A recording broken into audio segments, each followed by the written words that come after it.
আমি নামাজ পড়ে দোয়া করি, তাহাজ্জুদ পড়ি, ও কথা শুনে না। প্রথম 2 বছর খুব ভালো ছিল, আমার শাশুড়ি এটা সেটা বলতো, তারপর ও আমাকে সাপোর্ট দিত।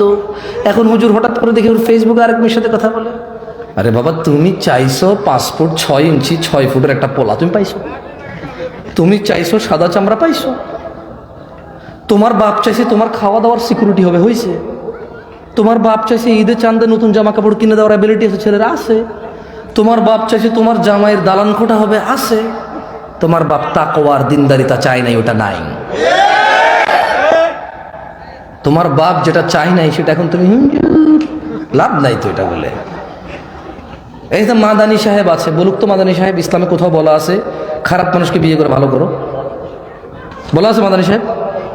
বিয়ের ব্যাপারে কি 4টা জিনিস দেখি আমরা। ক্বালা আলাইহিস সালাম, কে বলছে? কে? খায়রুল খালক মুস্তাফা আলাইহিস সালাম বলছে। কে বলছে? হাবিবুল্লাহ বলছে। কে বলছে? খালিলুল্লাহ বলছে। কে বলছে? নবীউল্লাহ বলছে। কে বলছে? রাসূলুল্লাহ বলছে সাল্লাল্লাহু আলাইহি ওয়াসাল্লাম। বলছে যে 4টা জিনিস দেখে মানুষ, একবার শেষে যায় দেখে দিনদারিতা। শেষে যায় কি দেখে? আল্লাহ নবী সাল্লাল্লাহু আলাইহি ওয়াসাল্লাম বলছে যে পেলে বিয়ে করে ফেলো। এটা পুরুষ মহিলা উভয়ের জন্য। কি পেলে বিয়ে করতে বলছে? নাহলে বলতে হুজুর এখন ফেসবুকে চ্যাট করে ধরা খেয়ে গেছে। লা হাওলা ওয়ালা কুওয়াতা ইল্লা বিল্লাহ। ওই মেয়ে মনে করে এই ছেলে যখন এই মেয়ের সাথে কথা বলে বিয়ে করে নাই, এটা হচ্ছে প্রেম।